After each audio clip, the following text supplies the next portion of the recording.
यूरोलिफ्ट एक ऐसी इलाज की पद्धति जिसको कि साइंटिफिकली प्रोस्टेट यूरिथ्रल लिफ्ट कहते हैं। Urolift is one of the minimally invasive treatments for prostate. Size में यूजुअली अगर जो है 70-80 ग्राम तक तो अकेले यूरोलिफ्ट से हम लोग इजीली मैनेज कर सकते हैं, लेकिन कई पेशेंट्स जो नेग्लेक्टेड होते हैं, जिनके प्रोस्टेट बहुत बड़े हैं, 100 ग्राम, 150 ग्राम, 200 ग्राम, उसमें कंबाइंड या हाइब्रिड ट्रीटमेंट की ज़रूरत पड़ती है। जो यूरोलिफ्ट के एक क्लिप की कॉस्ट है वो करीब 65,000 के आसपास है और डिपेंड करता है कि पेशेंट में कितने क्लिप्स लगने हैं। इंडिया में कुछ एक लोग हैं जो कि यूरोलिफ्ट के लिए ट्रेंड हैं और मेरे ख्याल से 4-5 सेंटर्स हैं अभी इंडिया में जहाँ पे यूरोलिफ्ट हो रहा है। मेरी ट्रेनिंग तो लंदन से हुई थी और बर्मिंघम से हुई थी, वहाँ पर कई सेंटर्स हैं जहाँ पे ये हो रहा है। नमस्कार, सेहतनामा देख रहे सभी दर्शकों का स्वागत। सेहतनामा को अगर अभी तक सब्सक्राइब नहीं किया तो सब्सक्राइब ज़रूर करें। सेहतनामा में हमने प्रोस्टेट से रिलेटेड प्रॉब्लम्स को लेकर वीडियोस बनाए हैं। डिस्क्रिप्शन में उसका लिंक दिया हुआ है, आप उसे देख सकते हैं। लेकिन बढ़े हुए प्रोस्टेट का इलाज क्या है? एक इलाज है यूरोलिफ्ट, जिसके माहिर डॉक्टर प्रियदर्शी रंजन जी हमारे साथ हैं। प्रोस्टेट मिनिमली इन्वेजिव सर्जन हैं, इसके माहिर हैं, यानी बिना चीरफाड़ किए प्रोस्टेट बढ़ने का इलाज करते हैं। सो आज उनसे बात करेंगे यूरोलिफ्ट पर। यूरोलिफ्ट कैसे होता है, इसमें खर्चा कितना आता है, क्योंकि बहुत सारे सवालात आपके इसको लेकर हैं। Welcome sir. Thank you so much ma'am, thank you so much. So Urolift नया इलाज है बीपीएच का, प्रोस्टेट बढ़ने का। सो क्या है, कितना वक्त लगता है, कैसे होता है, क्या इसके कोई साइड इफ़ेक्ट्स हैं या नहीं, कितना खर्च आता है, क्योंकि बहुत सारे लोग ये पूछ रहे हैं इसमें खर्च कितना आता है, विस्तार से बताइए। यूरोलिफ्ट एक बहुत ही साइंटिफिकली बैक्ड और बहुत ही टेंडर सा तरीका है प्रोस्टेट का इलाज करने का। टेंडर मैं इसलिए शब्द इस्तेमाल कर रहा हूँ बिकॉज इसके एक तो अनेस्थीसिया की ज़रूरत नहीं होती है, इसके साइड इफ़ेक्ट्स बहुत कम होते हैं। It is less mutilating on the body of the patient, यानी कि उसमें कोई चीर फाड़ नहीं होती, किसी तरह की लेज़र से हीटिंग नहीं होती, कटिंग नहीं होती, चारिंग नहीं होती। तो Urolift is one of the minimally invasive treatments for prostate. Minimally invasive का अर्थ होता है जिसमें कि शरीर में कम से कम हम नुकसान पहुंचा रहे हैं, किसी तरह की कटिंग वगैरह नहीं कर रहे हैं, कोई ब्लड लॉस नहीं है। सो यूरोलिफ्ट एक ऐसी इलाज की पद्धति जिसको कि साइंटिफिकली प्रोस्टेट यूरिथ्रल लिफ्ट कहते हैं। प्रोस्टेट यूरिथ्रल लिफ्ट का अर्थ होता है जो प्रोस्टेट ग्लैंड है, ये इस तरह से उसके दोनों लोब्स पेशाब की थैली के मुंह पे रहते हैं और उस रास्ते को बंद किए रहते हैं। तो इसको एक हम लोग पतली सी दूरबीन होती है जिसको फ्लेक्सिबल सिस्टोस्कोप कहते हैं, उससे दूरबीन से अंदर जाके प्रोस्टेट ग्लैंड की बनावट, किस दिशा से कितनी उसकी ग्रोथ है, किस एंगल पे ग्रोथ है, कितना उसका बल्क है, लैटरल लोब है या मीडियन लोब है, किस तरफ से वो प्रोस्टेट इलाज हो रहा है और कितना यूरिथ्रा को ऑब्स्ट्रक्ट कर रहा है, ब्लैडर नेक कैसा है, पेशाब की थैली में ऑलरेडी कितना डैमेज हो चुका है, उसमें ट्राइबिकुलेशंस हैं कि नहीं है, पेशाब की थैली में खुलने वाली जो किडनी की नसें हैं वो उसमें क्या डैमेज हो रहा है। तो ये सारी चीज़ों की असेसमेंट हो जाती है कि प्रोस्टेट की वजह से कॉम्प्लिकेशंस कितने हैं, ब्लैडर में कोई स्टोन तो नहीं है, ब्लैडर वॉल थिकंड तो नहीं है, ब्लैडर ट्रैबिकुलेटेड तो नहीं है। तो बहुत से पैरामीटर्स होते हैं जिनको कि हम लोग स्टडी कर लेते हैं और उसके according every patient has a different way of treatment in Urolift. किसी पेशेंट में 2 क्लिप से काम चल जाता है, किसी पेशेंट में एंगुलर क्लिप्स लगाने पड़ते हैं, किसी पेशेंट में थोड़ा मीडियन लोब होता है तो ब्लैडर नेक के पास ले जाके उसको दूसरी टेक्निक होती है जिससे हम लोग क्लिप करते हैं। तो कितने क्लिप्स लगने हैं, एक सर्टेन एंगल पे इसका ये एक एप्लीकेटर होता है या गन होती है, यूरोलिफ्ट की गन है और इसके अंदर एक पतला सा मिनिएचर सा क्लिप लोडेड होता है जो कि बहुत ही छोटा सा होता है, बहुत सूक्ष्म सा होता है और ये निटिनॉल का बना होता है। और ये प्रोस्टेट ग्लैंड में, जैसे ये प्रोस्टेट ग्लैंड है, ये पेशाब की थैली है, ये प्रोस्टेट ग्लैंड है और ये यूरिथ्रा है, यही ब्लॉक होती है। तो इसको दूरबीन से जाके एक सर्टेन एंगल पे ले जाके इसको क्लिप करके इसको हम लोग प्रोस्टेट से होने वाला जो रुकावट है उसके रास्ते को खोल देते हैं। It is just like staple करके उसको प्रोस्टेट को एक किनारे कर देते हैं दोनों तरफ से, तो प्रोस्टेट निकालने की ज़रूरत नहीं पड़ती। सिर्फ जो प्रोस्टेट का वो पार्ट जो कि यूरिन को ऑब्स्ट्रक्शन पैदा कर रहा था उसको ईजिली क्लिप करके हम लोग हटा देते हैं। सो इस पद्धति को, इस वे ऑफ ट्रीटमेंट को प्रोस्टेट यूरेथ्रल लिफ्ट कहते हैं या फिर यूरो लिफ्ट कहते हैं।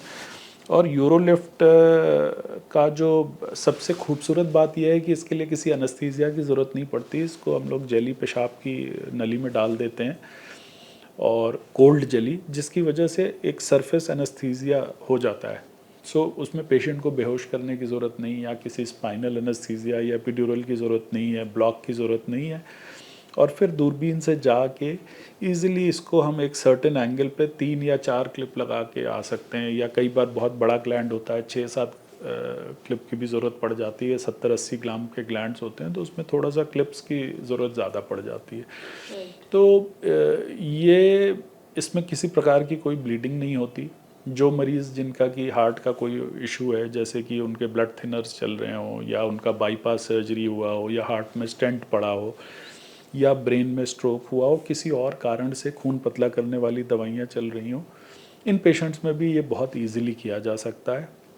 इनफैक्ट शुरुआत में उन्हीं सब ग्रुप ऑफ पेशेंट्स के लिए इनको प्रमोट किया जाता था, लेकिन अब since it is so effective and so much free of side effects that normal लोग भी इसका लाभ उठा रहे हैं, और उनको भी उनके भी रिजल्ट्स बड़े अच्छे हैं, और पेशेंट्स के फीडबैक बहुत ही अच्छे लगते हैं, बिकॉज उनको किसी तरह का कोई साइड इफ़ेक्ट नहीं, सेम डे आए और सेम डे चले गए। 1-2 दिन थोड़ा दर्द की दवाएं खानी होती हैं, इसके अलावा किसी प्रकार का कोई साइड इफ़ेक्ट नहीं है। ओके तो ये किसी भी साइज़ के और किसी भी एज के इंसान जिनको प्रॉब्लम है BPH की, सब में ये यूरोलिफ्ट आप कारगर है? Age wise there is no bar. In fact जो पेशेंट्स अनफिट हैं मेजर सर्जरी के लिए, उनमें भी ये बड़ी इजीली किया जा सकता है। जो पेशेंट कैथेटर पे बहुत दिन से हैं, उनमें भी बहुत इजीली किया जा सकता है। तो एज का कोई बार नहीं है। साइज़ में यूजुअली अगर जो है 70-80 ग्राम तक तो अकेले यूरोलिफ्ट से हम लोग इजीली मैनेज कर सकते हैं, लेकिन कई पेशेंट्स जो नेग्लेक्टेड होते हैं, जिनके प्रोस्टेट बहुत बड़े हैं, 100 ग्राम, 150 ग्राम, 200 ग्राम, उसमें कंबाइंड या हाइब्रिड ट्रीटमेंट की ज़रूरत पड़ती है। जैसे कि जिसमें कि रिज्यूम के साथ इसको कंबाइन किया जा सकता है, या मीडियन लोब एक्सिजन के साथ कंबाइन किया जा सकता है। तो कई तरह के हाइब्रिड ट्रीटमेंट होते हैं बड़े प्रोस्टेट ग्लैंड के लिए। अगर सिर्फ एक्सक्लूसिवली यूरोलिफ्ट की बात करें तो यूजुअली 20 से 70-80 ग्राम तक के प्रोस्टेट में इसके रिजल्ट्स बहुत अच्छे हैं as an individual therapy. If the prostate is bigger, अगर इससे बड़े साइज़ का है, 100, 125, 150 ग्राम का है, तो मीडियम लोब एक्सिजन या रिज्यूम वाटर वेपर के साथ इसको कंबाइन कर लेते हैं, तो उसके भी रिजल्ट्स, उससे हम लोग बड़े प्रोस्टेट भी बहुत ईजिली टैकल कर सकते हैं।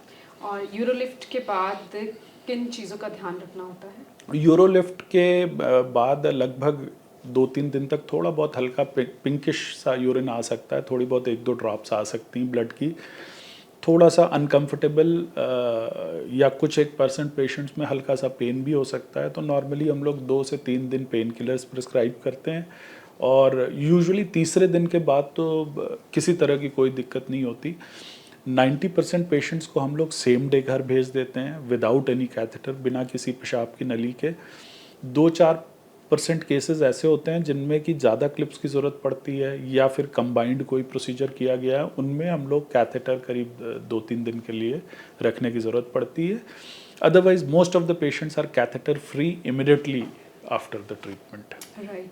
अब बहुत सारे लोग इसका खर्च भी पूछ रहे हैं कि इसमें अमूमन कितना खर्च आता है? जो यूरोलिफ्ट के एक क्लिप की कॉस्ट है वो करीब 65,000 के आसपास है, और डिपेंड करता है कि पेशेंट में कितने क्लिप्स लगने हैं।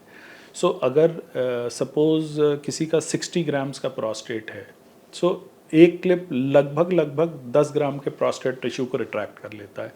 तो 60 ग्राम का अर्थ है करीब 5 से 6 क्लिप लगेंगे उसमें।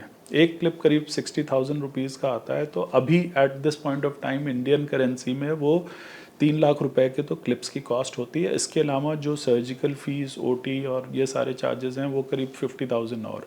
सो whatever is the amount of number of clips which are required, उसके अलावा करीब 50-60,000 का एक्स्ट्रा खर्चा है। 3 से 3.5 लाख का खर्च है अप्रॉक्सीमेटली, और डिपेंड करता है कि प्रोस्टेट का साइज क्या है। अगर जो है साइज कम है तो ये खर्च कम भी हो सकता है, अगर साइज ज़्यादा है तो थोड़ा सा ज़्यादा भी हो सकता है। राइट।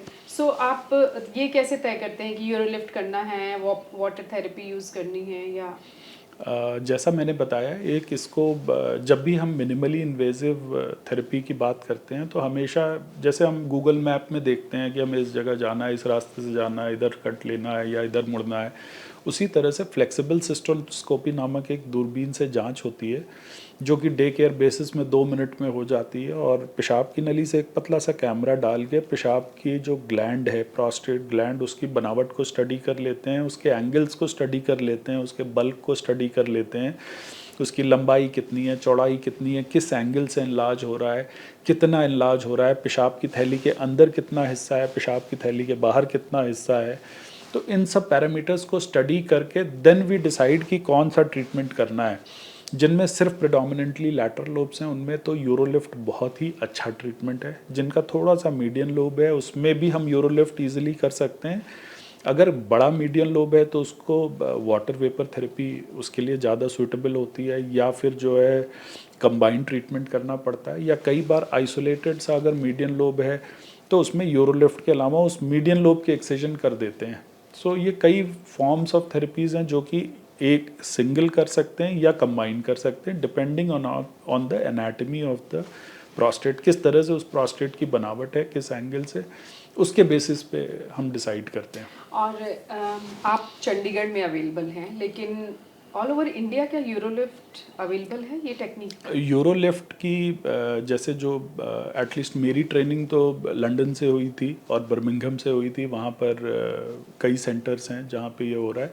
इंडिया में कुछ एक लोग हैं जो कि यूरोलिफ्ट के लिए ट्रेंड हैं, और मेरे ख्याल से 4-5 सेंटर्स हैं अभी इंडिया में जहाँ पे यूरोलिफ्ट हो रहा है। लेकिन इसकी एक्सेप्टेबिलिटी है वो बहुत ज़्यादा बढ़ रही है, और बहुत सारे सवालात आ रहे हैं आपके लिए, बहुत से लोग अलग अलग जगह से लोग कोलकाता से पूछ रहे हैं, रांची से पूछ रहे हैं, अलग अलग जगह से लोग ये सवाल पूछ रहे हैं कि कहाँ से कराया जाए। नहीं, आई एम श्योर कि और जगह से भी लोग ट्रेन हो रहे हैं, क्योंकि कई की ओपिनियन लीडर्स हैं या इसके कई सेंटर्स हैं जहाँ पर कि इसकी बेसिक ट्रेनिंग दी जाती है। वो इंडिया में भी अब हम लोग के सेंटर में we are one of the centers जहाँ पे हम ट्रेन करते हैं, या फिर बाहर भी कई ऐसे सेंटर्स हैं जहाँ पर इसकी ट्रेनिंग होती है, which is a short course, उसमें कोई बहुत ज़्यादा एक्सपर्टीज़ की ज़रूरत नहीं है। तो आई एम श्योर इंडिया में बहुत सी जगह लोग ट्रेन होके आ रहे हैं और इस प्रोसीजर को कर रहे हैं, और मुझे लगता है कि इस समय 5, 7, 8, 10 सेंटर्स में शुरू हो गया इंडिया में भी पिछले 2-3 साल से। राइट। और जो लोग डॉक्टर प्रियदर्शी रंजन जी से कंसल्ट करना चाहते हैं, डिस्क्रिप्शन में डिटेल लिंक दिया हुआ है, चंडीगढ़ बेस्ड है और पूरी जानकारी डिस्क्रिप्शन में दी हुई है, आप उसे देख सकते हैं। जाने से पहले अगर बढ़े हुए प्रोस्टेट को नेग्लेक्ट किया जाए, नज़रअंदाज किया जाए, ध्यान ना दिया जाए, तो उसके क्या नुकसान होते हैं वो भी बता दीजिए। जो BPH बीमारी है, बढ़ा हुआ प्रोस्टेट, इसकी एक नेचुरल हिस्ट्री है। हर बीमारी की, मेडिकल साइंस में हर बीमारी की हम लोग नेचुरल हिस्ट्री को स्टडी करते हैं। इसका अर्थ होता है कि कोई भी इंटरवेंशन ना किया जाए, कोई दवा ना दी जाए, कोई ऑपरेशन ना किया जाए, तो वो बीमारी अपने आप किस तरह से बढ़ेगी।